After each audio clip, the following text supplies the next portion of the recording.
விழுப்புரம் மாவட்டம் திண்டிவனம் அருகே அதிமுக பாதிரி கிராம ஊராட்சி மன்ற தலைவர் நாகப்பன் இல்ல திருமணம் சில தினங்களுக்கு முன்பு நடைபெற்றது. இதனை முன்னிட்டு ஊராட்சி மன்ற தலைவர் நாகப்பன் இல்லத்தில் மணமகன் விஜய், மணமகள் இளவரசி ஆகியோரை முன்னாள் சட்டத்துறை அமைச்சரும் மாநிலங்களவை நாடாளுமன்ற உறுப்பினருமான சி.வி. சண்முகம் நேரில் சென்று வாழ்த்தினார்.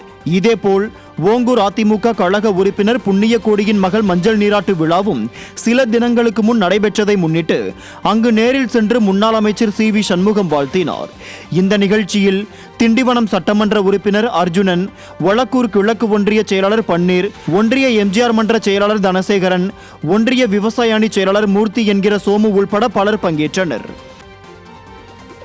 சென்னை ஆர்.கே. நகர் பகுதி சேனியம்மன் கோவில் தெரு பகுதியில் 39வது தெற்கு வட்டத்தைச் சேர்ந்த பொறுப்பாளர்களுக்கான ஆலோசனை கூட்டம் வடசென்னை வடக்கு கிழக்கு மாவட்ட கழக செயலாளர் ஆர்.எஸ். ராஜேஷ் தலைமையில் மாவட்ட பொருளாளர் ஏ. கணேசன், வட்ட செயலாளர் கே.பி. கர்ணன் முன்னிலையில் நடைபெற்றது.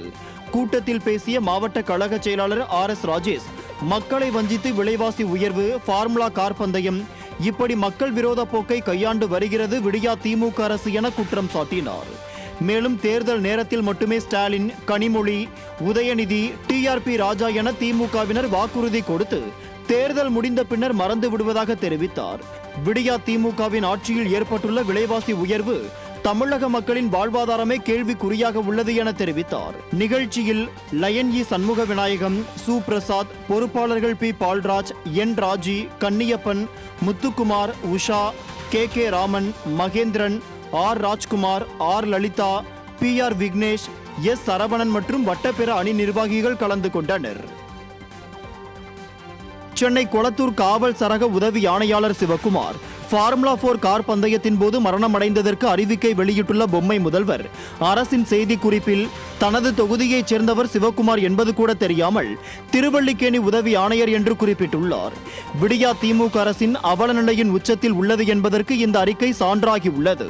விடியா அரசின் கை பாவையாக பணியாற்றும் காவல்துறை அதிகாரிகள் இனியாவது உண்மை முகம் புரிந்து செயல்பட வேண்டும் என்பது பொதுமக்களின் எதிர்பார்ப்பாக உள்ளது.